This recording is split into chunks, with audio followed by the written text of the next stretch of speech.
Hi, everyone, and welcome back for episode 20 of the Simply Whelmed podcast. I'm your host, Colin. I'm joined by my co-host, Chris. How are we doing, everybody? Big 2-0. I thought you were going to say big titties. We're just a couple of best friends who are passionate about all things pop culture. If you're looking for lukewarm takes on movies, video games, TV shows, or even the occasional comic, then we have the show for you. What?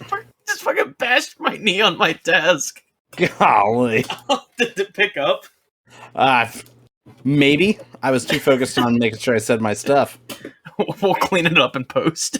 Nah, it'll be all right. There's not a lot of post on this shit, I'll tell you. We are raw. We're raw. Like good dick. This week we're recapping Ms.Marvel since Chris was able to get caught up on it. Yeah. Like literally just before we started recording, you watched the finale. Mm-hmm. We aren't going to worry about spoilers or anything like that when we get into it. Just going to try and keep it brief so we can kind of glide through and have hopefully a normal length episode. With that in mind, it's also kind of a light news week, which I'm sure like will be made up in kind next week because Comic-Con is this weekend. So, yes. Well, between DC and Marvel and whatever Sony might have for us, I'm sure we'll have quite a bit to talk about. So, but yeah, before we get into Ms. Marvel, we got to talk about some of the highlights from the Emmy nominations. Yes.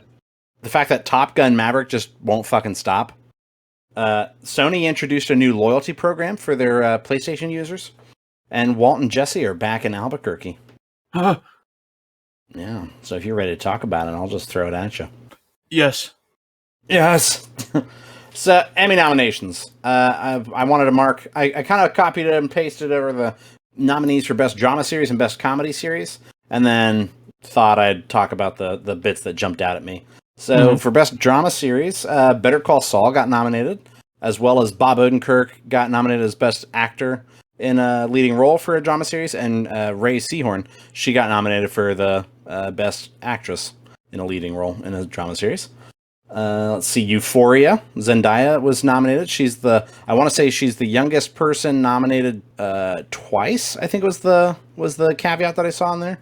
Yeah, so she's got two nominees. Euphoria's really good. And she won last time, I think in 2020's Emmys. She won, and she was the youngest recipient of that award. So, and then Sydney Sweeney got nominated for Best Supporting Actress. Let's see, Ozark, Severance, Squid Game got nominated for Best Drama Series. And it actually is the first non-English nominee for that category. And then let's see the following ones. We got Stranger Things, Succession, and Yellow Jackets, which I haven't seen. I've heard good things about all of the shows on here, and that's the nice thing is like I've also heard of all of these shows. I feel like sometimes there's shows and stuff in there where you're like never heard of that. Like when movies win Best Picture, that you're like, did anybody watch that movie? What is that? Yeah. And then let's see. So for Best Comedy Series, something called Abbott Elementary, which is apparently on ABC. Haven't heard of that one. But Barry got nominated for Best Comedy Series. And as Bill it Hader, should. Yeah, Bill Hader got nominated for Best Lead. He got nominated for, I believe, writing an episode and directing an episode. Let's see, Billy Kerrigan, who plays NoHo Hank, got nominated for Best Supporting Actor. And Henry Winkler got nominated for Best Supporting Actor in a Comedy Series. NoHo Hank. What's that actor's name? Billy Kerrigan. Billy Kerrigan. He fucking kills me. Like, he kills NoHo Hank, like, so good. Yeah, and apparently that's, like, not at all how that character was meant to be read. Like, when he came in for audition, you know? Because that's not what Billy Kerrigan sounds like. Not at all. And, so when he came in to read for it, he put that on, and it sounds like he's kind of similar to, like, a Jesse in Breaking Bad, insofar as he was supposed to die at when Barry shoots him the first season, like at the end of the first episode. But then because everybody loved him, they were like, yeah, we gotta keep this guy on. You gotta keep him going. Like, the people on set loved him. And then really the only other thing I wanted to talk about from the Emmys that I thought was noteworthy and kind of tied in with us was that Chadwick Boseman was actually posthumously nominated for playing T'Challa Star-Lord in What If, in like the Outstanding Character Voiceover Performance category. Guy, you got to stop adjusting yourself in your seat. All I hear is your chair. Sorry. We'll get comfy before we start then, because it sounds like an old house. It just sounds like a fucking haunted house over there. I'm no trying one to will be speak to me. trying to be serious. Fucking Chadwick Boseman. This is probably the last performance he'll be nominated for. Yeah. I'm like, good God, you sound like a kid filling in his seat. So you got anything about any of that, or did I just keep moving? No, I mean, I think that's really cool that Chadwick Boseman, rest in peace. Such an amazing actor, and I remember when I found out he passed away, it threw me for such a curve. Yeah, I mean, it was shocking to everybody. Yeah, but I mean, it's nice to. It's like, get a little yes, extra recognition there. Yeah, as he should. And not to try and make it sad or dwell on it anymore, but apparently he and Kevin Feige had talked a fair bit about T'Challa Star-Lord, and that he really liked that version of the character and wanted to see like if there was more they could do with that character. Because you figure they recorded that well in advance, I'm sure. Yeah. And so it's kind of sad that like, what if they could have made a series out of that character, or carried that character over into live action in some way. That would be really cool. Similar to how we got Captain Carter in Doctor Strange. So I think it's obviously there's several different layers of a shame that he passed away. Obviously the personal level that, he lost his life young and all that, and his family and all the things he gets to miss out on now, but also the things that, the audience got to miss out on, the things that he wanted to do. At least he gets a little bit of recognition for a character that he actually did have a bit of a passion for. Mm-hmm. Yeah, Black Panther was really, really good too, and I'm excited for the second one to come out. I am too. Yeah, hopefully next week we get some footage and stuff out of that. Mm-hmm. Ooh, which I forgot to put that in the news. Should we do that? What? That tweet I told you about? Yeah, I think we should. Give the people what they want. Yeah. So this is keep in mind this is coming straight out of this is a tweet of a screenshot of a Reddit post. Okay. Mm-hmm. But quite a few people have like kind of come out with similar like corroborating pieces of info, I suppose.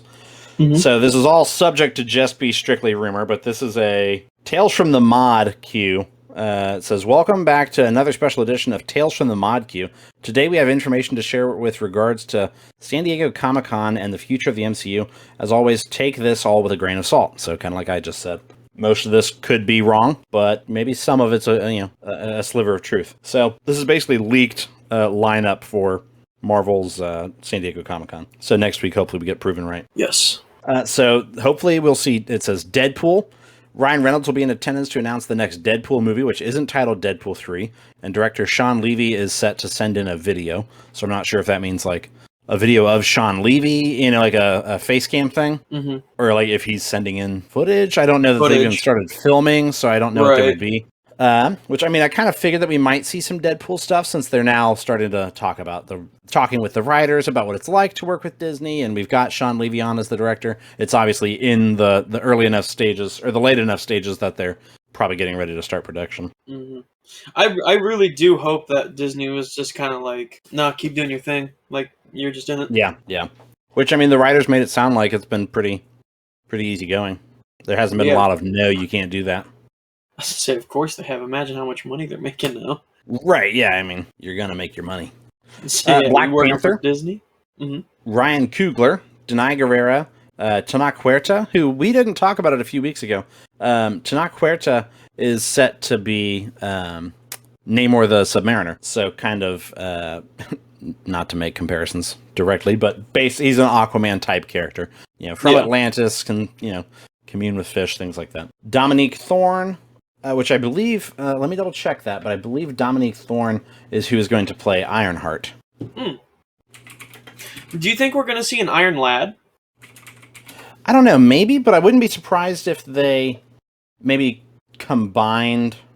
Because we saw him in Endgame. Well, no, we didn't. We saw the kid from Iron Man 3, but he's not necessarily Iron Lad.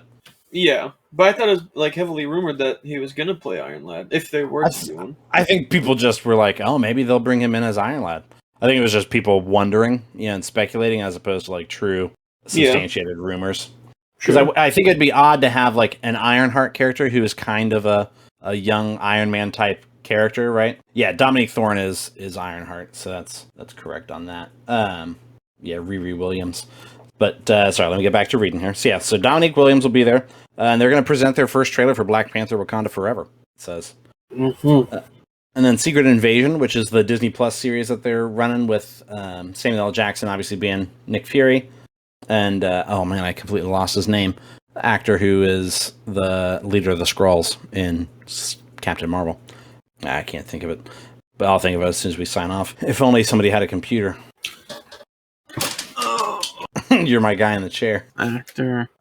Ben Mendelsohn. I beat you to it. Ben Mendelsohn. Yeah, that's what I said. You're like, no. I know. I pulled it out. No, I said that. It's right here on my screen. I said that. I said that. So yeah, no one's going to be in attendance for Secret Invasion, but they will reveal the main cast and share some footage. Which, I mean, I guess when I think about it, yeah, we don't really know anybody other than Nick Fury and the leader of the Skrulls. So it makes sense that we need to get a little bit more context on that. Sure. Let's see. Blade. So at their last Comic-Con appearance in like 2019, they talked about the fact that Mahershala Ali was going to be Blade, and now we should get some more info because it says that Mahershala Ali, Kit Harington, who for you would know him as, I'm not even known that well, but he is Jon Snow from Game of Thrones. Yeah. So Kit Harington, Aaron Pierre, Milan Ray, and Bassam Tariq will be in attendance for some news. One big piece of news that's been rumored, and I've seen other news articles picking this up, is that Anthony Starr, who plays Homelander, will play Dracula. Yeah. So again, take it all with a grain of salt, but the fact that they've got a name and a character makes me feel like that's probably at least he's at least in talks for them to have that, laid down. And what a perfect way to set it up for us to talk about The Boys. Yeah, I haven't watched The Boys, so no, I'm catching up on it. I'm slacking because I've been catching up on Ms.Marvel, but I'd like to talk about it. You watched Ms. Marvel and us sitting, so I don't want to hear this. It really got in the way of me watching The Boys. It did. It took one day away.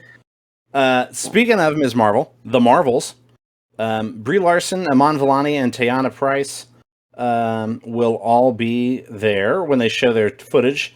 Zaw Ashton, who I'm not sure who that is by name, will not be present due to her pregnancy. Anson Mount will reprise his role as Black Bolt. Which I'm excited for. Yeah, I am too. Jodie Turner-Smith will rejoin as Medusa in the post-credits of the movie, setting up Universal Inhumans as a big cosmic story going forward. So that's odd to me that they're talking about like a post-credits scene, because, I mean, obviously that's not going to be at San Diego Comic-Con. Unless it's like a trailer and then they're showing. I don't know. But I don't think... So that one I would be a little bit, more speculative of. You think we'll see Lockjaw? The dog? Yeah. Maybe. Since because he's with... the Inhumans, yeah.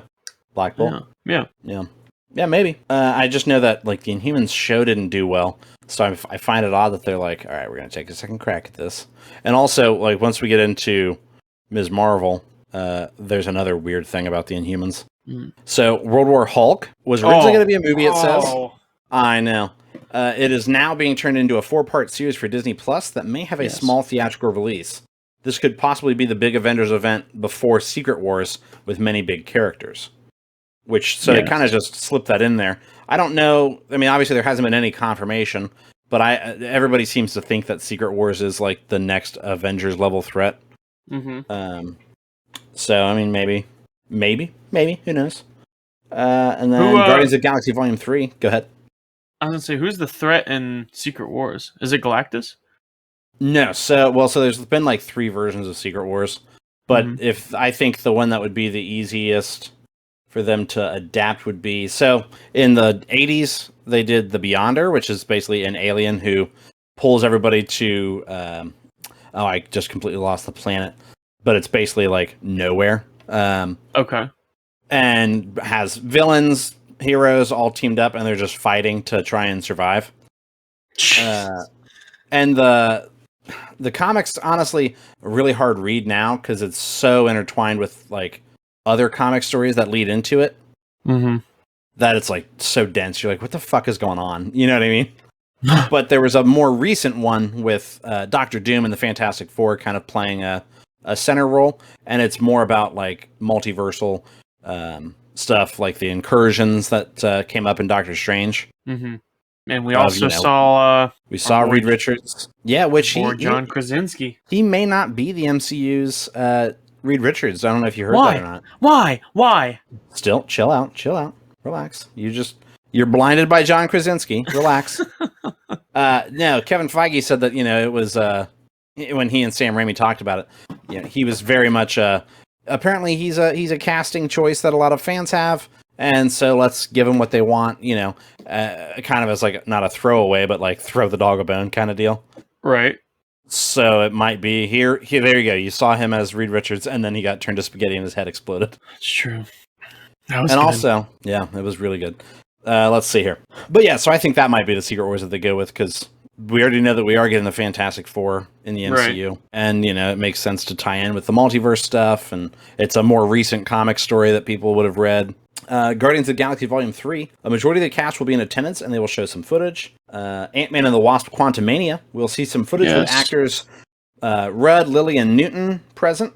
Jonathan Majors will send in video as Kang. So, like we talked about, we haven't seen Jonathan Majors since the end of Loki, where he was He Who Remains at the end of time.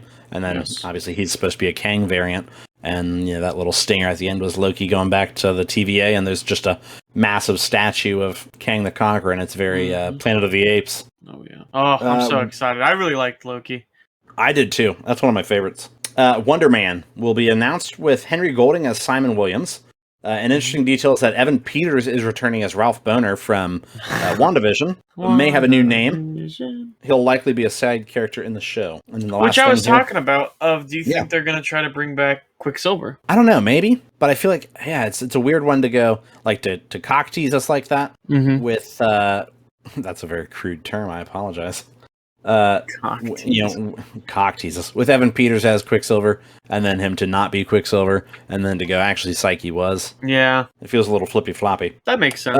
Let's see though. The last thing is Daredevil: Man Without Fear will be announced with Charlie Cox starring along with Eliza Gonzalez as Elektra. So we had to look it up to double check. Eliza Gonzalez is not who was Elektra in the Daredevil show.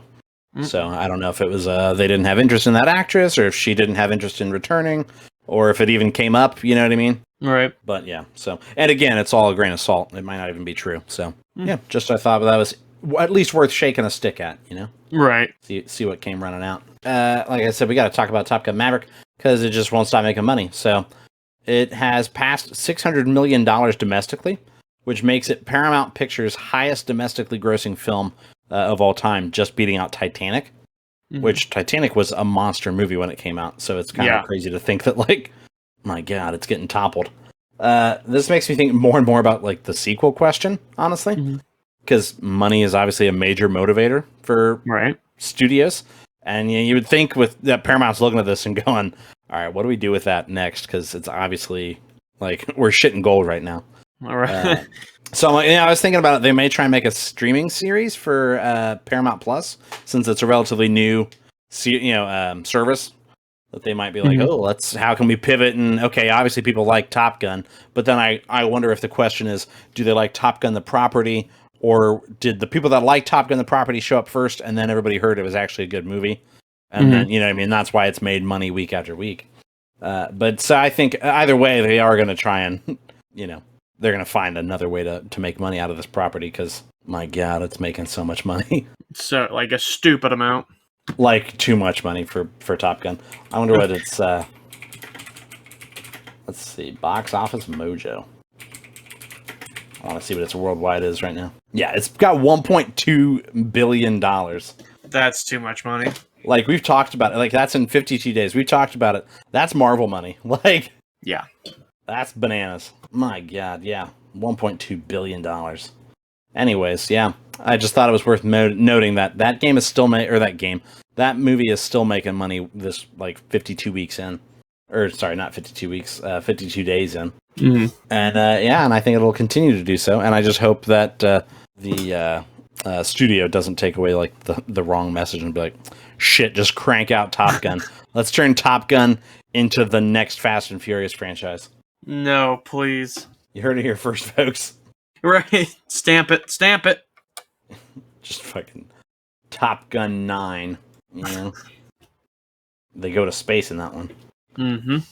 Sony has announced PlayStation Stars, a loyalty rewards program set to launch, quote, later this year, right? It'll be free to join, and it's just sounds like it's a simple little rewards, like a loyalty program of sorts, where it's going to reward players with points for completing different objectives, which could be simple, like logging into a certain game once a month, or as demanding as being one of the first players to receive a platinum trophy on a game. Oh, like fucking Elden Ring. Right. And these points can apparently, the plan is that the points will be able to be redeemed in the store for different rewards.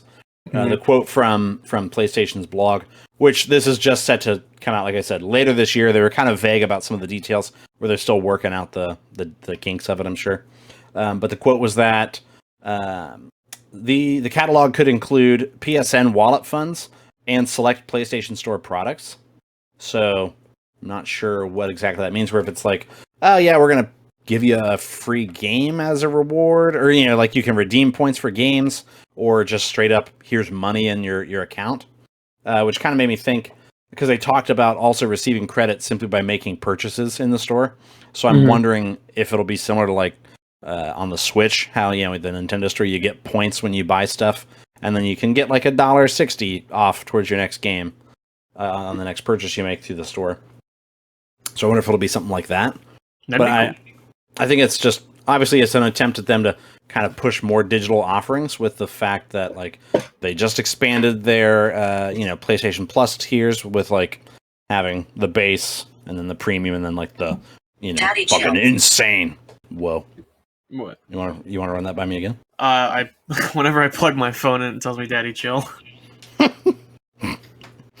I just heard fucking Siri, Daddy chill. I'm like, I want to plug my phone in. What the hell is even that? What the hell is even that? But yeah, so I think that's kind of neat. If it's free, and they talked about like expressly stating, they were like, no, definitely not, because somebody was like, are you gonna be able to buy NFTs? And they were like, no. Fuck no. So yeah, don't. Yeah, so don't fucking put the idea in their head. Like, if you do it, so help me God. But no, so if it's free, and you can get free stuff out of it just by doing the shit you were doing anyways, I don't see any problem with that. Not one bit. I'd do it. I would. Do it in a heartbeat. I'd do it for free. Yeah. I feel like I play PlayStation enough where I can be like, you know what, yeah. Right, and I'm sure obviously the end game there is that it would incentivize you to play it even more, right? Mm-hmm. So yeah, we'll see how that goes for them. And like I said, we don't really know when that's launching. It just says later this year. So hopefully they have all the way until New Year's Eve, right? So talking about Vince Gilligan here, creator of Breaking Bad, right? Yes. Perk your ears up, baby girl. Oh, they're perked. Like, oh, they're so perked. You wouldn't believe how perked they are. Perk 30 right now. No, Perk 30. Juice. Vince Gilligan, the creator of Breaking Bad, is donating 2 larger-than-life bronze statues of Walter White and Jesse Pinkman to the city of Albuquerque.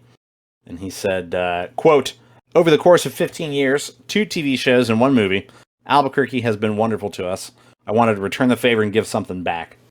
And he goes on to say, these larger-than-life bronzes of Walter White and Jesse Pinkman exist thanks to the generosity of Sony Pictures Television and the artistry of sculptor Trevor Grove, and I love them. It makes me happy to picture them gracing the Duke City for decades to come, attracting busloads of tourists. So, yes, I just want to think about the fact that there's going to be bronze statues of, like, a meth kingpin and his fucking ex-high school student that's basically his bitch.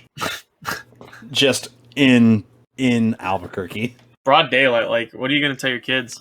So it says that, they said that the statues are going to be housed indoors at the Albuquerque Convention Center after Mayor Keller, Vince Gilligan, Peter Gould, Bryan Cranston, and Aaron Paul witnessed their unveiling on July 29th.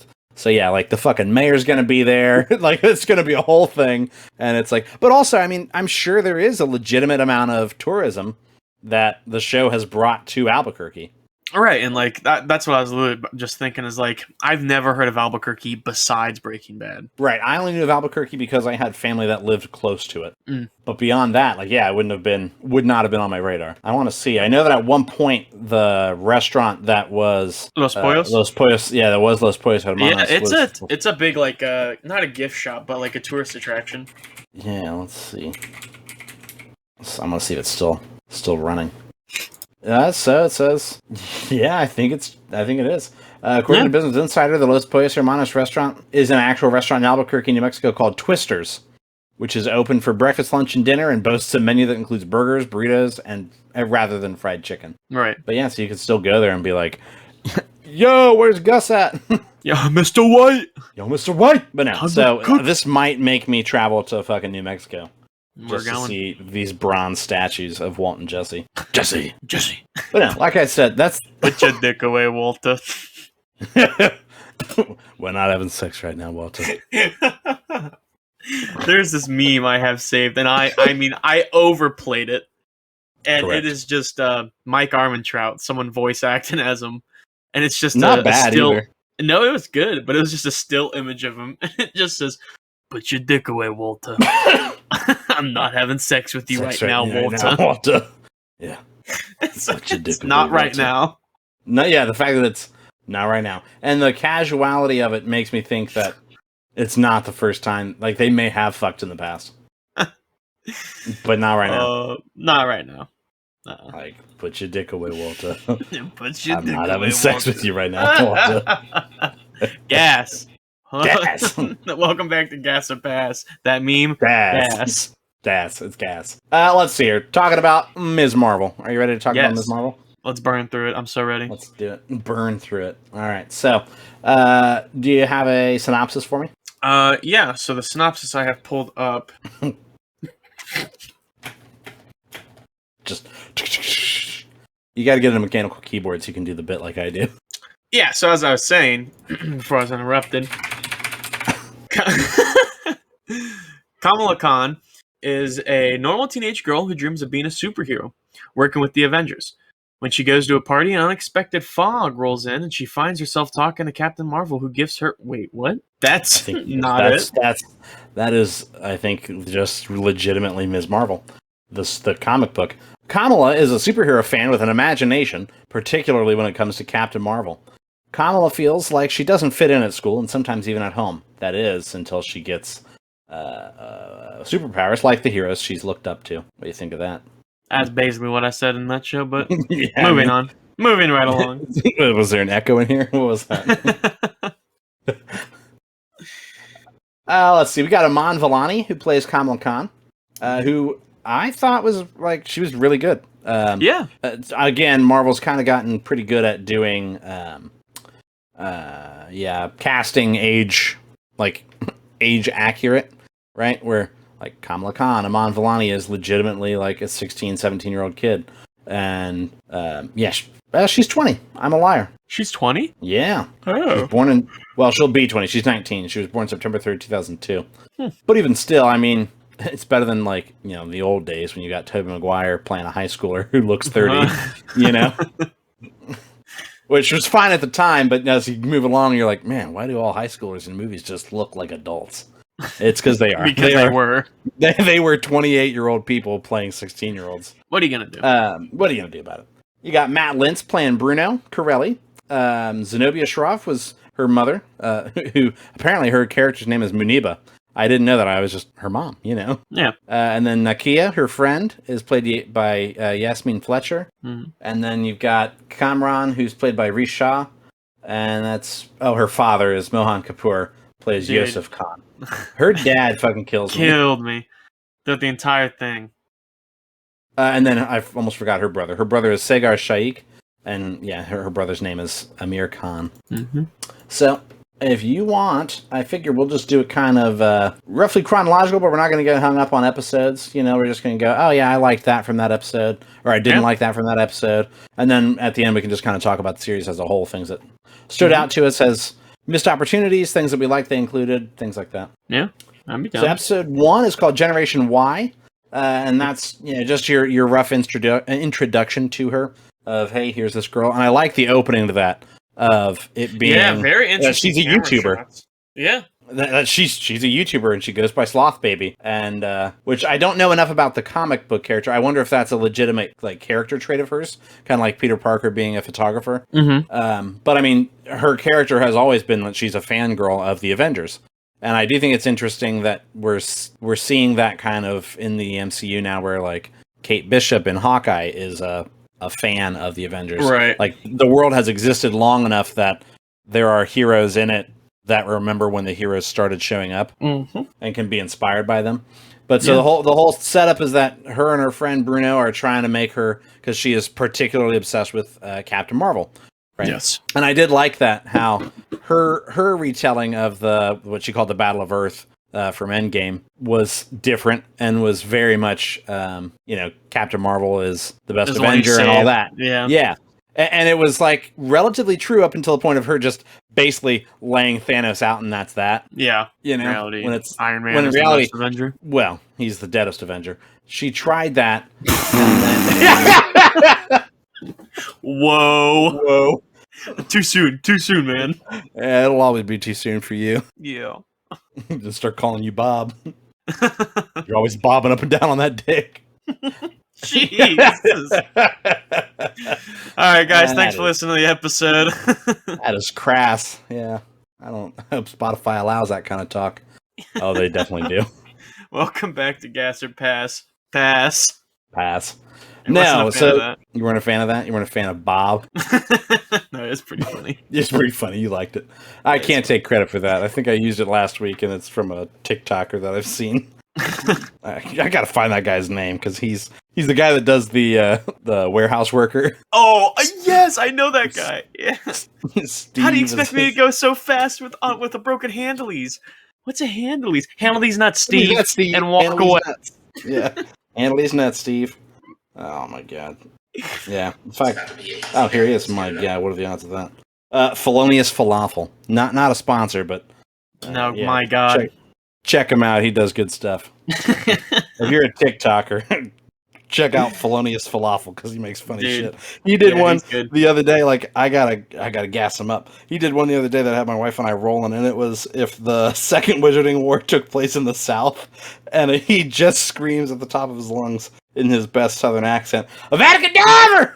Yes. Look here, fellas. The boy who lived came to die. Avada Kedavra! Oh.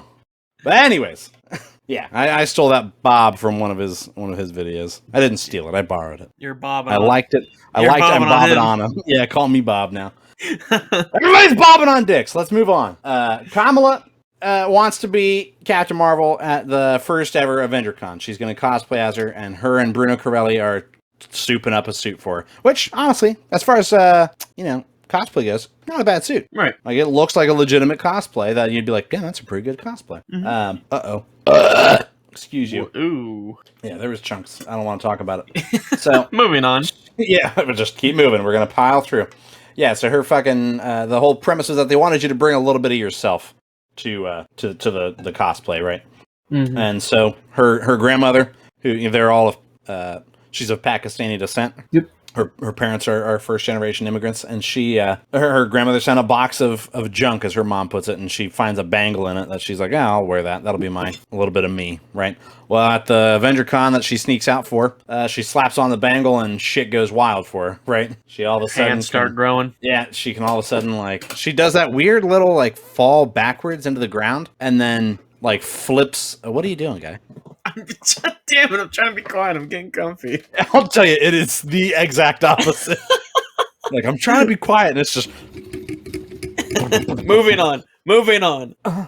Did you hear that? What do you want from me? Pick up? No, I didn't, but I heard you moan. Yeah, it's because it snapped back off the seat and hit me on the butthole. It was like getting whipped with a towel. It smacked your back. Snappy. Yeah, the snack that smiles back, You just... oh, Jesus. It's going off the rails, guy. We're going off the rails. Stop it. I will mute you. Just in Discord, mute you. After getting there and dressing up, yeah, she puts on the bangle, shit pops off, and she's freaking out, and Bruno's like, you gotta get up there, And so she goes up there and starts just throwing, projections out over the crowd, and everybody's freaking out. She's freaking out. And then I remember that my wife, and I all had the same reaction. There's a part where Zoe, the cool girl at school, just gets fucking clapped by a goddamn Thor hammer by Mjolnir, a big, what do you call that? Not Fabergé. Paper mache. Paper mache. Yeah, I'm assuming it's paper mache. But it swings like a pendulum and just catches her in the chest. And we all thought she was dead. We're like, oh my god! So yeah, she's done. She's done. Like, good god!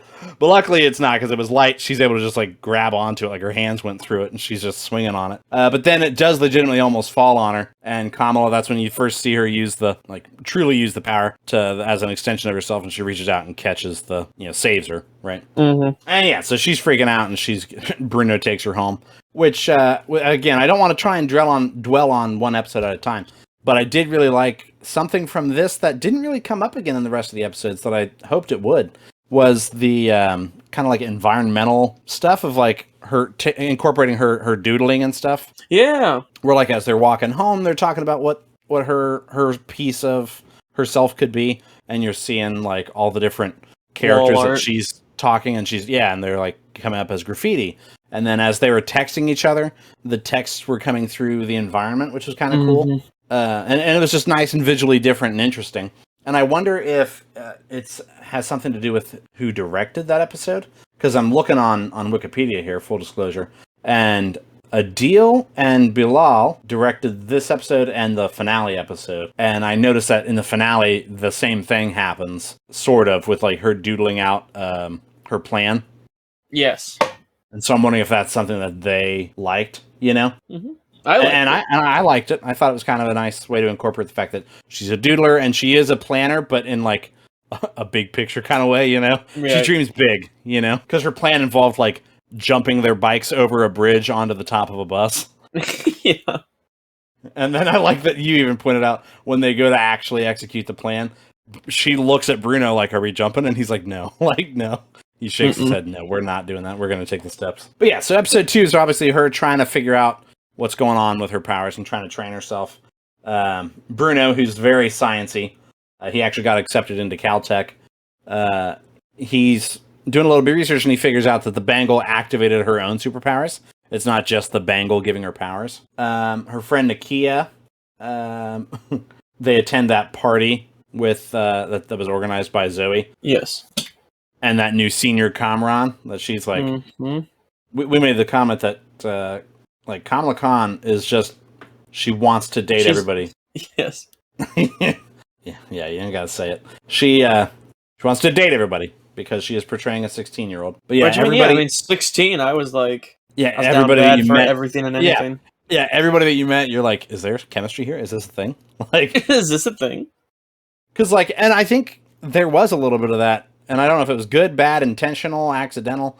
But, like, every male character that was about her age that she came into contact with, my wife and I both were like, are they flirting? Are they going to be a thing? 16, you're very flirtatious. Yeah, I mean, you're kind of figuring that out. Right. But yeah, so that's when Kamran, they flee the scene, right? Mm. Or no, that's the end of 3, isn't it? Yeah. The end of 2 is when they're all in the car together. And yes. Yeah, I was right. I'm reading through here. Sorry, episode 2 and 3 kind of blend together in my head. So they go to the party. The cops roll up, and everybody's like, "Scatter!" And they jump into Kamran's car and they drive off. Well, eventually she ends up. Kamala trying to save the little boy when they go to the party at the mosque. Yes. She saves the little boy from falling, and then has to run away from the Department of Damage Control, which apparently they have now condensed down into DODC. So the DODC agents are chasing her down, and that's when she almost gets caught, but Kamran rolls up in his car again to save her, and they she jumps in, and he's like, I want to introduce you to somebody, and it's just straight up his mom, Najma, Mama. in the back seat, who Kamala had seen in some of her visions. And so it's like, oh no, what does this mean? Why have I seen you before? And then episode 3, that's when she finds out that she's actually she's a descendant of the Jinn, which I had to look it up to be sure. But the Jinn are in like, I don't want to be incorrect in like attributing the culture, right? But I believe it's in Muslim culture, or maybe just general like ancient Arabic culture. Basically, the Jinn is like, that's what we call genies. Mm-hmm.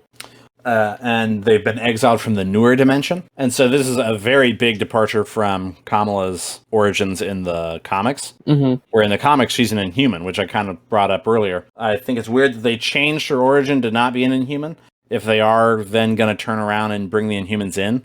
Right. You know what I mean? It seems odd that they wouldn't just. And I saw someone who was Muslim on Twitter who had a point that I could see being the case. That they were like, maybe some of the people writing or the higher ups thought that her origin needed to be quote unquote more Muslim. Wait, what? So a Muslim person tweeted that they thought maybe the reason why she's a jinn now is because people at Disney or Marvel thought, from a marketing standpoint or whatever, that, well, if she's going to be a Muslim hero, her origin should probably be more Muslim. Oh, sure. I mean, I'm fine with that. And so it's like, all right, I didn't think it was a bad story arc behind it. No. But it is a total rewrite of who that character is. Sure. And so, yeah, the thought is that maybe it was a little bit of, let's just make her sound more ethnic, but I'm not sure.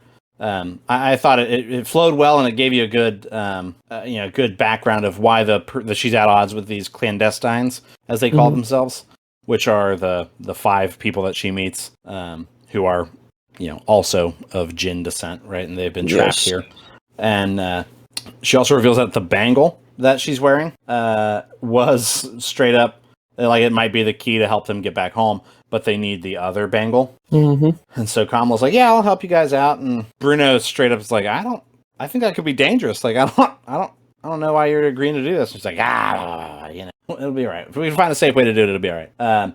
They go to she tells Kamran that, like, hey, I need some time because Bruno thinks it could be dangerous and I want to make sure we can do it safely. And Kamran's like, all right. Tells his mom that, and mom's straight up like, nah, fuck that noise. And they go and they crash fucking Amir's wedding. Yeah. Which had the fucking, that was a good joke. Because at times it does feel like a kid's show, which, like we talked about, I think, in our private lives. I don't know if we talked about it on here. The idea that this show's definitely angled more towards like a tween, early teen crowd, I would say. Yeah. But there's a solid joke of the cover band that's playing the brothers' wedding is, they're all presumably Pakistani or, in some way, but they go by the name Brown Jovi. Brown Jovi. And they're a Bon Jovi cover band. And for some reason, Bon Jovi comes up like at few a perfect times. time. And like all of them are kick ass. Yeah, but yeah, they keep talking about Bon Jovi like throughout the series, and I don't know why. I don't know if there's like a weird cultural thing that like do Pakistani Americans like Bon Jovi, or is that just something they decided about her family? I don't know. Either way, I'm not complaining. No, it was funny, and especially who were all the bands you knew who they were earlier? Or no, they not the bands. They do. They were talking about they do bat mitzvahs, quinceañeras. Yeah, birthday parties. They're basically listing off traditionally, brown of parties, right? And so they're Brown Jovi. But yeah, so the clandestines just straight up roll up on the wedding reception, and Kamala has to pull the fucking what do you call that, fire alarm? Yeah, and ruin her fucking brother's wedding, and then fight the clandestines and try and save Bruno and Kamran. And doesn't go smoothly. But by God, they get out of there. And the Department of Damage Control captures the clandestines, including Kamran. And Nakia fucking is mad because she finds out that Kamala is, in fact, what do they call it at that time? The Nightlight? Nightlight. Yeah, and she fucking hates that they're calling her Nightlight, but she doesn't know what she wants to be called anyways. Episode 4 is pretty cool because she and her mother end up going to Pakistan. That was a really good episode. She's talking to her grandmother like off and on. She's trying to reach out to her through through FaceTime, and her grandmother's not good at FaceTiming, which is kind of funny. And she's like, what does she call her, Nani? Yeah, Nani, back the phone up, like she's just looking up her eyeball. nose. Yeah. And I forgot to mention when she fights the clandestines there before the DODC show up.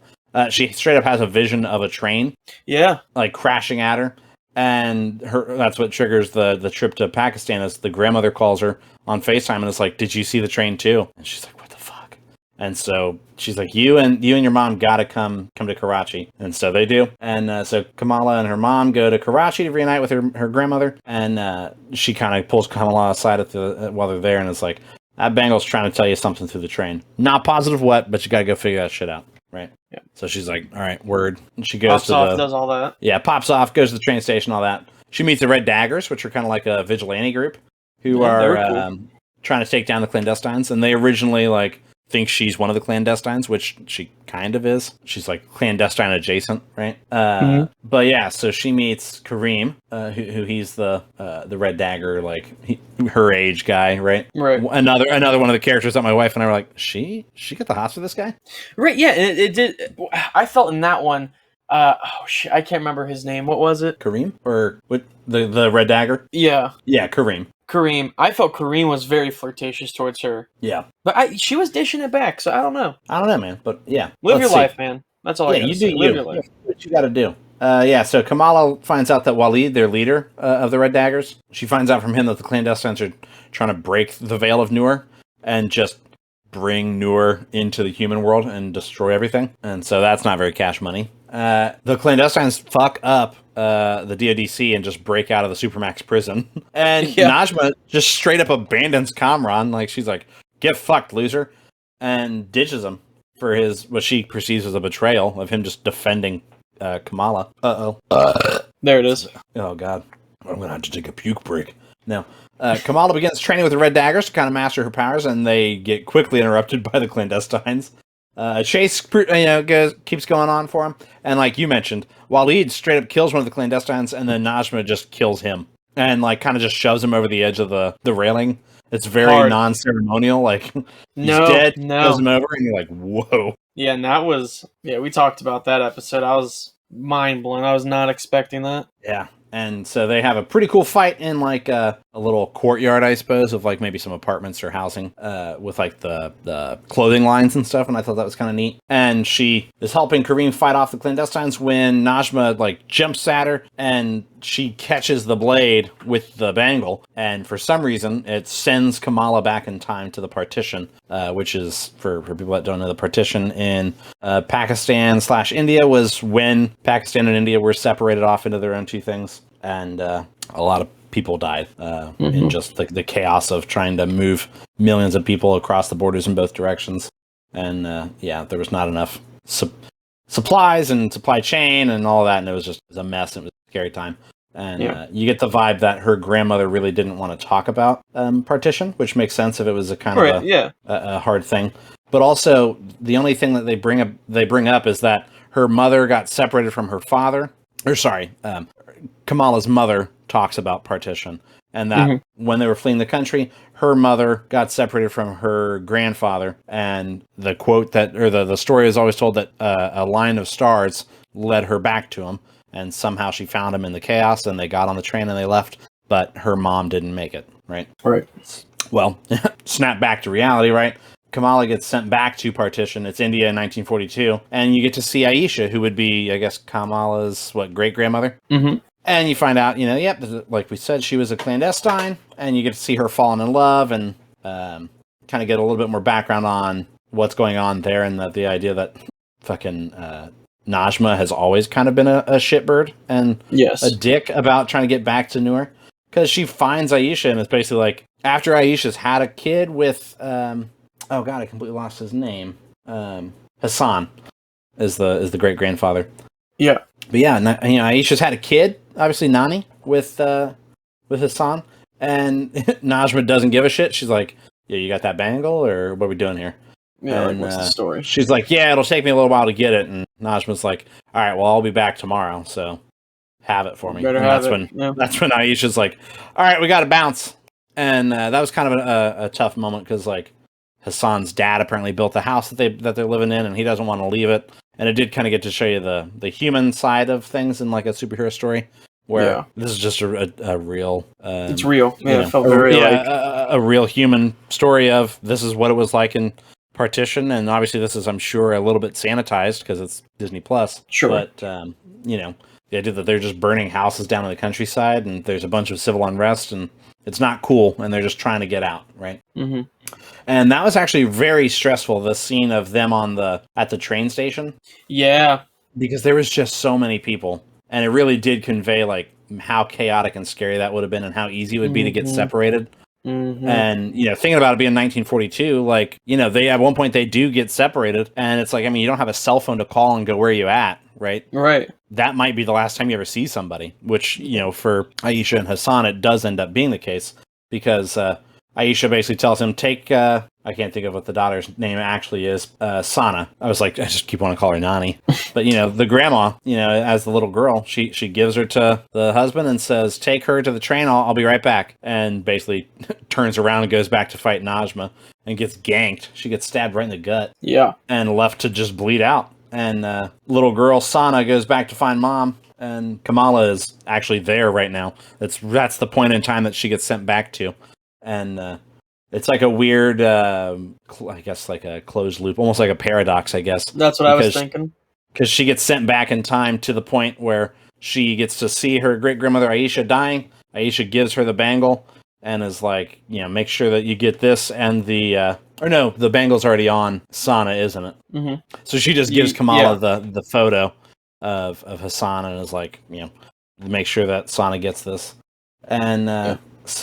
that's when Kamala realizes that, like, she's the one that reunited them, because the crowd's all kind of crazy and the little girl can't get through to Dad, and so she makes a trail of stars to lead her to him, right? And she's like, holy shit, like, it was me. Like, yeah. It was me. And so, yeah, there is that weird, like, like you agreed, a paradox there of, wait, how did she go back in time to tell that story? And she was the story, But, so once that happens, she gets sent back to the present. She finds Najma's strike has actually, like, opened the Veil of Nur, and shit's not gonna be very cash money for much longer. No. Because one of the fucking clandestine gets close to it, and just gets absolutely vaporized like dust. They're gone. And Kamala's like, we gotta fucking scoot. Like, this isn't good. And Kamala's trying to, like, appeal to Najma, like, we gotta close that thing, because, like, think about Kamran, think about everybody, like, this is gonna kill people. And so Najma transfers her power to Kamran as she, like, sacrifices herself to close the veil. And Kamala gets caught by her fucking mom and grandma, and mom's just straight up like, all right, cool, I guess she got powers. Which was kind of surprising, Yeah. Because mom's very uptight. At least that's how she's portrayed. Yeah, it was very it was nonchalant, but I mean, it worked out. Mm-hmm. Sorry, I had to whet my whistle. Yes, I don't like that. What? Whetting my whistle? Moving right along. After being attacked by the DODC drone? I said drone. Drone. So yeah, Kamran's freaking out, right? Because he's got the powers. And he's like, I gotta go somewhere. And he finally goes to Bruno. And Bruno's like, why the fuck are you here? And straight up the DODC drone shows up. Kamran destroys it with the power that he just now has and is like kind of freaking out about. And then the explosion from the drone. I said it again. From the drone. I'm having a stroke. Oh, that'd be kind of cool to get it out on air. Like that news anchor, know? No, that is not. Yeah, but the explosion, obliterates the fucking circle Q that Bruno lives above and works at, and so luckily they're able to get out of there somehow in time for the explosion, right? Mm-hmm. And then the whole finale rolls up, and you're more fresh on the finale than I am. You want to tell me about the finale? Yeah, so the finale, it basically kicks off with Kamala getting a call saying like. Bruno, like, we don't know where he's at, and the circle Q's blown up. She's like, oh. Yeah, so they all scoot, and they're, finding her, and then they create this devious, they find out the DODC is after him on the hunt, and they go to the high school, because that's where, like, they thought no one's going to be there on a Saturday. Right. And then they find Zoe there. Yeah. And she's like, her excuse for being there is it has great lighting in the theater. Yeah. She's doing TikToks. And so from there, that's where we get to see like that cartoony planning. Yeah. And then, and she gets her costume. Yeah. That her mom bought for her in Pakistan. Mm-hmm. And then from there, they execute the plan. But you get to see like that drawing on the chalkboard, yeah. And it actually works. Like it goes. Yeah, it goes pretty well. Yeah. I mean, they all get captured, but except for I keep wanting to call Kamran, and Kamala, and but then Kamran starts to go AWOL. Yeah, he's freaking out because he doesn't know that mom's dead. Right, and he's freaking the fuck out once the news is broke to him. And Kamala is she kind of like fights him for a little bit and then ultimately saves him. Yeah, it's more like she's trying to subdue him. Right, yeah, because like he starts losing his shit. Yeah. Yeah. Get your He shit starts- together, guy. And You're making. she basically says, "Go to the daggers, right? Go to the red daggers, and they'll help you out." And he was like, "Are you fucking sure?" Are you sure? Because they want to kill me. And then like she punches a hole in the ground, and then she goes, "Yeah, get the fuck out of here." Deuce out, baby. And we get to see And her then- kind of have like somewhat her stretchy powers. Yeah, like in a better Yeah, like the shape. look I at suppose. it. Yeah, and then from there, the DODC get the lady, the head honcho of whatever that Like unit was, that little attachment. Yeah. basically gets fired, and her supervisor is like, "You straight up like disobeyed orders and try to fight a kid. Like you're done." Like this is a PR nightmare, especially because what Zoe basically got on TikTok and told all of her fucking followers, like, you got to come to this high school and help us. Yeah, which And so it's works. just- yeah, because there's just a bunch of people. Oh, you figure we talked about it. It's kind of like a Spider-Man moment almost. Yeah. Where like the community surrounds her to protect her, which was nice. It kind of gives you that local hero feel. Are you there? Yeah. Can you All hear right, me? you just got yeah. You just got cricket quiet for a moment, and I was like, "Are you with me?" Oh no, I said yeah. I gotcha. And then after that, oh god, I'm not as good as this part as you are. And after that, they You weren't expecting me to pitch it to you, were you? no, I really wasn't. Gosh, on your heels, Got me with my pants down. resting on your haunches. And then from there, they kind of just get away. Yeah, so basically, the fucking And then it does like a week later. yeah, she goes home and is like, "Woof, man, that was right on." And you get to see the little like the reaction from the community on TikTok. Mm-hmm. You know, where everybody's like, "That was fucking bananas," you know. And her sheik, you know, her mosque temple leader is like, Yes, he's a hot dog. He has the hot dog filter, and he's like, "I guess I'm a hot dog now." Like, I don't really know what's going on. Yeah, and that's a nice little moment when she's at home. And she's sitting on a roof and her dad comes out to sit with her. Yeah, and that's where she gets her name. Yeah, because he's like, "Is there a superhero named?" She's like, "I don't even fucking know, guy. Like, get off me," you know? And he goes on to say how Her name means Marvel. Yeah, basically, And, what do you say? Like, in Arabic it meant perfect, but in Urdu, Kamal Urdu, means... Marvel. Yeah, Marvel. And he's like, "And you've always been just our little Miss Marvel." I like that. She's like, "Are you telling me I share a name? I've shared a name with Carol frickin' Danvers?" And he's just like, "I don't know who that is." But maybe, yeah. Yeah, and you've always been our little Miss Marvel. And you're like... Yeah, she gets her So name Miss Marvel. Obviously that's what she's going to go by. Because, yeah, she's going to go by Marvel. Fucking, are you kidding me? Right. Carol Danvers. Yeah, Kamran, he does. He flees to Pakistan. He meets up with Kareem. Bruno, fucking, here's like the stinger at the end of the series that you're like, oh, what does that mean? Mm-hmm. So Bruno rolls up in fucking Kamran's car and is like, yeah, he left this for me. Like, they're like, I mean, he fled the country. I don't know that he left it for you. Yeah. And he's talking to Kamala about the fact that, you know, they were a little bit wrong maybe about her powers. Yeah, and it was a mutation. Yeah, he's like, you know, your brother was asking me, Amir was asking me if he had powers too. And so I did genetic testing on everybody, and there's something in your genes, man. And he says, you know, like a mutation. And you hear a little bit of the... Mm-hmm. And my wife and I, who are kids of the 90s, were both like... which, you know, like he says, you know, it's a genetic mutation that the rest of the family lacks. And so then we get the mid-credit scene where, like, her bangle starts to freak out. And then she, like... gets sucked into her closet real quick, crashes through the closet door. As Captain Marvel. Carol Danvers stands up and is like, obviously a little weirded out by the fact that she's in a bedroom full of Carol Danvers, like, memorabilia. She's like, oh, no way. Oh, no. Yeah.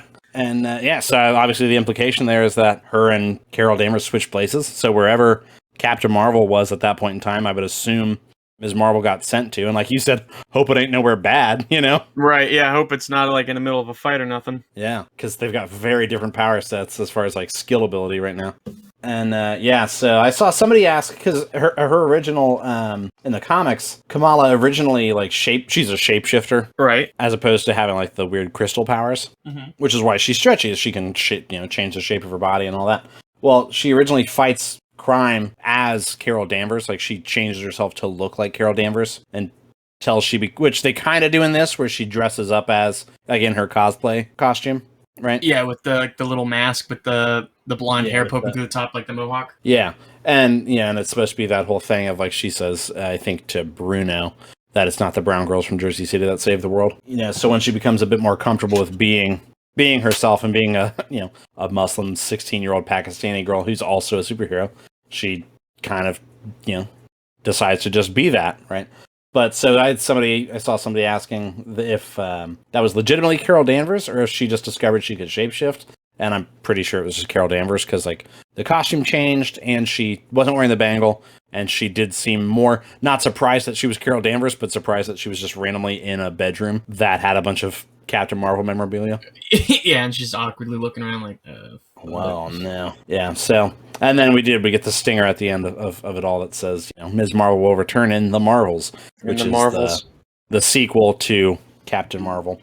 And it's going to be about Ms. Marvel, Captain Marvel, and Photon, which is, I always mix them up, Monica Rambeau? Yes. Because Maria's the mom, right? Yes. Yeah, dude, we're in it. Yeah. So, and I wonder what the larger implication is of like mutations. Where they're making Kamala a mutant now, as opposed to an Inhuman, which is weird. Again, like I said, if they are legitimately going to bring in the Inhumans, but then also does that mean that Captain Marvel herself is a mutant and Photon is a mutant? Because their powers are the similar, they have the X gene and then it gets activated by stress. You figure Captain Marvel gets her powers when she gets blasted by the cube, not the cube, but what do they call that thing? Tesseract. Yes. Wait. How do you not remember the Tesseract? You confused me. Oh my god, my mic fell. You confused me. When you were like the brick or the cube, and I was like, fucking cube. My first thought was from Umbrella Academy, which you haven't seen, so I was going to say, I've seen Umbrella Academy. Sorry, I thought you were cultured. Yeah. What are you going to do? What's your favorite part of Lord of the Rings? When... And not the scenes that I fucking showed you. No, absolutely not. My fucking favorite part is Bilbo and Gandalf just passing the pipe. Fucking going in on it. Just going hard. But no, so yeah, like, are they all mutants? Because then, like we said, Photon, Monica Rambeau, she gets sent through the hex. Which would, it makes sense, and I feel like it'd be a nice little segue in. Yeah, and start to kind of ease us into the idea that maybe there have always been people with the X gene, which I mean would make sense, but then it makes you wonder why there haven't been the X-Men yet. I don't, we'll just have to see how they tie it all in. And it is nice because we get to kind of see, like, okay, yes, we actually do know mutants in already. It's not like they just show up out of nowhere. Right. It's like, okay, we know a couple already. Yeah. That are mutants, but they just don't know it yet. Yeah, but I just thought I'd close up here with my, I just wrote down my thoughts vaguely and quickly. I just said, really enjoyed this series. It has that coming of age feel that I think it was trying for. And it wasn't off-putting. It did come off as a little like tween sitcom at times, like a Hannah Montana or a little bit more adult than that. But again, not as a criticism so much as I don't know if it was always entirely for my, a 26-year-old man, right? But I still enjoyed it. And I did like that, and we kind of talked about it. I like that her religion was actually a part of her character. As far as like I really believed her inner conflict when it comes to like her cultures colliding of she loves superheroes and she wants to be a superhero, but then mom just wants her to settle down and marry a nice Muslim boy, And it's not who she wants to be. Yeah, and like we talked about what she wants to do. Yeah, it's not necessarily what she wants to do. It was as much a piece of her character as like Peter Parker being a broke, high schooler or college student. That's just part of the character. Yeah, so I thought that was nice that it was so integrated and it wasn't just she's Muslim to say she's Muslim. It was right, like there's actual But yeah, what were your final your wrap up thoughts on that guy? That I think it was the 4th episode. I think the flashback to Partition. Maybe the 3rd then. The wedding? No, the one where they go to Pakistan. Oh, okay. So I'm sorry, I misread it. Yeah, 5 is the flashback to Partition. 4 is the Pakistan episode. That was a good episode. Yeah, it was really action packed, and it was really good action packed for like everything that was going on and what the show is, and it felt like it's pretty grounded. Yeah, so I mean that one was definitely my favorite episode out of it, but I mean I'm ready to rate it if you are. Oh yeah, baby. How's our rating work?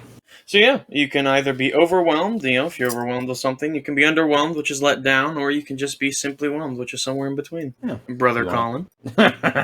Thank you, Brother Chris. I I'm torn. I think I was. I'm gonna say simply whelmed.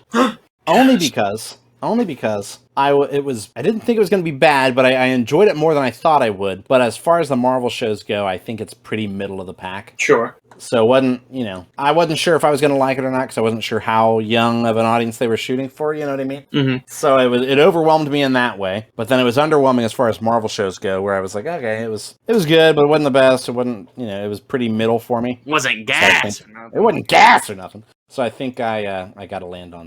I'd say I'm overwhelmed. Yeah. Especially because how late I was to watching it. Yeah. And thankfully nothing got spoiled for me, which was cool. Yeah. And luckily, in the grand scheme of things, it's not a very spoilable show as far as like impact on the world at large. right. And Other than the mutant thing. I mean, when I did watch it, the cool camera shots, and it did feel like a cheesy coming to age show. But I that's fine with me. I thought it was fitting. It fit kind of a Marvel-esque tone, if that makes sense. So, I mean, I really liked it. But yeah, no, I agree. You can ask what I'm thinking about? Yeah, I will when we get to it. What I've been thinking about this week, just to really throw off the flow, I just skip you. Now, what you been thinking about this week, Chris? Well, I'm glad you asked, and I just wanted to say, welcome back to Chris's Cryptid Corner. I'm your host, Chris. Can I interrupt you for a second? Sure. Just to tell you that I got to figure out another way to edit in your theme. Because I don't know if you've been listening to this. I don't know if you listen to our show or not. I do. I edit in the Cryptid Corner music. Mm-hmm. It's a pain in the dick. So I gotta figure out, because like there's no easy way to loop it, because it can't be a predetermined length, because your segment might be a different length every time. Sure. So whenever you get really like long-winded in a good way, where I'm like, okay, yeah, he's really in depth on this. Then I go back to edit it, and I'm like, motherfucker, I gotta make because it's only like a 12-second audio clip that I have to loop over and over. Well, you're in luck, because I'm actually taking a step back from Chris's Cryptid Corner this week. And my reasoning behind that was a fan of the show, who's also a good buddy of mine, which is always good. Like when your friends come up and like genuinely like, this is actually really good. Like I listened to this just on the rig. He sent me a podcast for and a bunch of articles for Skinwalker Ranch, and so I started to dive in on it on my lunch, and I want to go in depth more on it, and I think it's going to be a longer episode because he's like, hey, you told me you couldn't find anything for Skinwalker Ranch, so I have a bunch of stuff, and he sent it to me, and so I'm going to do a deep dive on that, but I'm not quite done yet. Yeah. So you don't have anything in the meantime? Oh no, I'll tell you what I've been thinking about. I've been fucking thinking about The Boys. Oh yeah. Yeah, like that show's hot, it's funny, and I think it's very real in a dark way of like if superheroes were to be real, this is probably what it would be. Yeah, like it's very corporate. Yeah.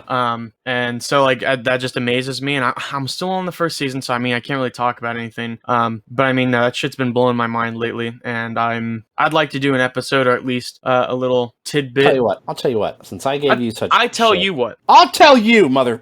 Whoa. No, I'll catch up on The Boys for you, and then That's right. When we come into some downtime between weeks, which I think we should have one coming up, we can maybe do The Boys. I also have been thinking, and I want yours and more importantly the audience's voice on it. What if Chris's Cryptid Corner, 4 corners of a room, baby. Oh, Chris's Cupid Corner, right? Love advice, baby. Like you're talking to Love Doctor. I know how to say hello to a woman without sounding too awkward, like I'm fucking drowning in it. No, it's not. No, it's not. I'm just an awkward person. But I don't know. I feel like not that. I just like the idea that you want, like you said, 4 corners. You want to just envelop this, what was our show, and turn it into the Chris Corners show. This is the movement. This is our religion. Well, I'll tell you what. You figure out how to edit it and post it, and I'll let you just knock yourself out. What about you, Colin? What have you been thinking about? I've been thinking about trying to lose weight. Oh, word. Yeah. So I did bad today already. Started today, failed today. Mm-hmm. That's because I'm a soda drinker. So we always try and buy like diet soda pops. And I was like, yeah. And I was like, I don't know. I had a day off and I was checking the fridge and oh fuck, we got ginger ale. And I'm an old man. Like ginger ale just wets my whistle. It wets my whistle. And I was like, oh man. So I chugged back a couple ginger ales and I went back for a third because I was getting stupid. And I caught the side of the can and saw that it said it wasn't a 0-calorie soda. And I was like, oh shit, I'm so used to 0-calorie sodas. And so I already blew it because I had like 260 more calories than I'd accounted for, and I wasn't happy with that. But the general act of tracking my calories and weighing myself today motivated me to, well, you know what? I know how to stay away from the ginger ale, the devil's brew, right? Mm-hmm. But I'll do better. So I was thinking, if I've started and stopped several times. I struggle with the long-term commitment. I'll do well for like months at a time and then just fall off. So if anybody's got tips on like dieting or low calorie like meals, because I'm not crazy on like a specific like macronutrient heavy, like, you know, no carbs, all protein, nothing like that. Just tracking my calories to keep myself in a caloric deficit, right? So just I need to take lunches, easy to make snacks, things like that I can use for low calorie. So if people got any tips or recipes, things that they did, send them in. I want to hear about them. Yeah. And then that actually inspired me today as well to like, you know what? I've been thinking about this. I need to just do it. I went through a journey of self-improvement today. Yeah. And I've also been using the language learning app Duolingo, which is not a sponsor. Not a sponsor. Not a sponsor at all. Don't fucking think about it. Recently, like We make no money off that. Yeah. Remember that. If they say we do, get our name out of your mouth. No, I've recently I want to brush up on my Spanish because I did it for like 3 years of my high school career and enjoyed it.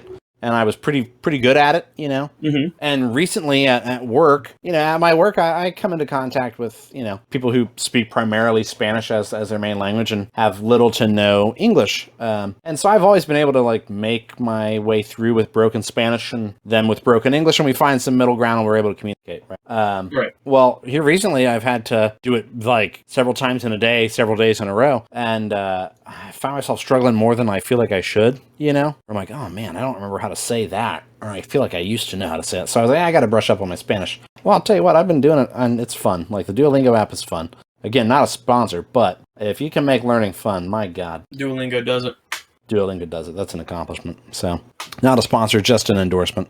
If you maybe we should be sponsored. Yeah, I mean, I'd reach out to him. I'd be like, hey, we have little to no overlap in audience. Other than that, I use your app. But that's always been my thought. It's like if we were to ever do sponsors, which we would have to like have an audience worth marketing towards, as far as size, right?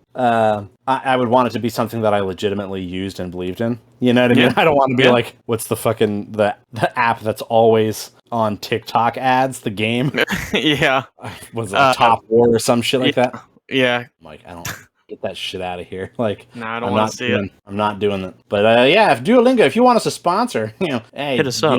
Hey, people, if you want Duolingo to sponsor us, let them know. Part of the following. Part of the following of the church. Yeah, give the people what they want. That's right. Yeah, they can make donations to the Church of Simply Whelmed. Whoa. What? Our brains. Oh, man, yeah, it's just throbbing with knowledge. Knowledge. Here we are in my garage. All right, that's all I got for you, kid. That's all I got. Want me to roll this thing out? Yeah, want me to do it? It's just like the sign off at midnight. You know, apparently, this is off topic. Apparently, in like the 80s, they used to fucking play a commercial at like 10 o'clock at night that was like, do you know where your kids are? What? Yeah, like at 10 o'clock at night, they used to run a commercial that was like, hey, by the way, you should probably know where your fucking kids are. Because, like, you know, they didn't have cell phones and shit. They couldn't call them and be like, come home. So they would just, did you say they had landmines? Landlines. Oh, woof. I was like, whoa, what does that even mean?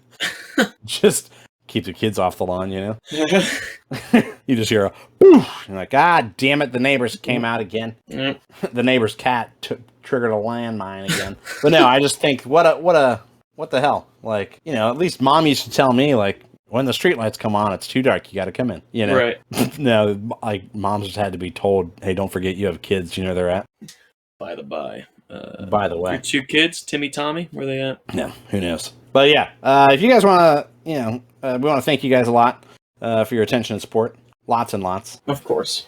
If you enjoyed this episode, give it a great review. Tell your friends about us. Share us on social media. I know of people. I fucking know who you are and you know who you are too. Whoa. I know people personally who listen to this show and tell me to listen to it. I ain't seen a fucking post about it, which is wild to me. 20 weeks in a row now, I've fucking said. You know what? we weren't good at it at the beginning. We'll say 15. You know, maybe it took us 5 episodes to go. Maybe we should put a call to action. But yeah, so 15 weeks in a row here. I ain't seen a goddamn post. So the call to action is going to become a demand of action, right? That's right. Fucking That's right. share it. I'll start saying names first and last. I don't give a shit. We're doxing them. Just doxing friends and family. You haven't shared this shit.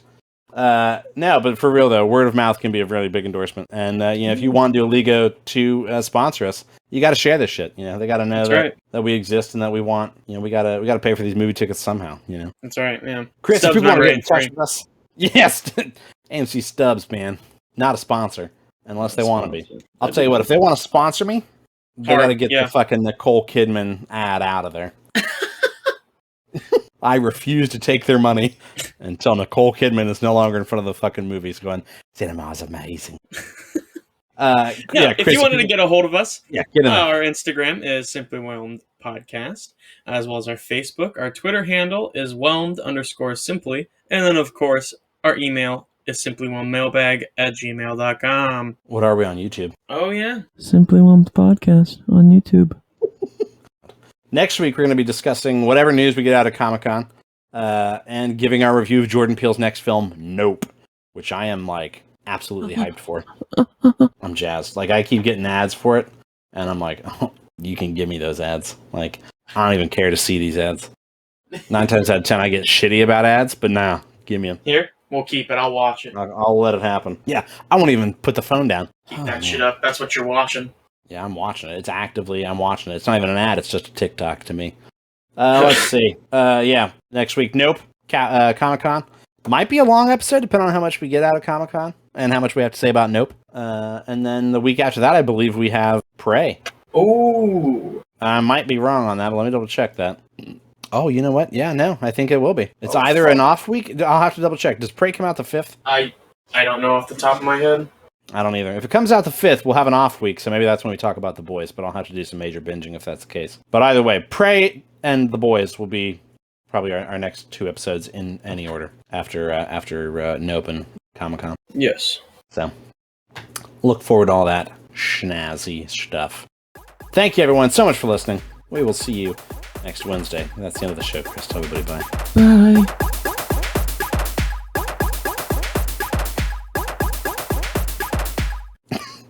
You gotta whisper it in their ear like that.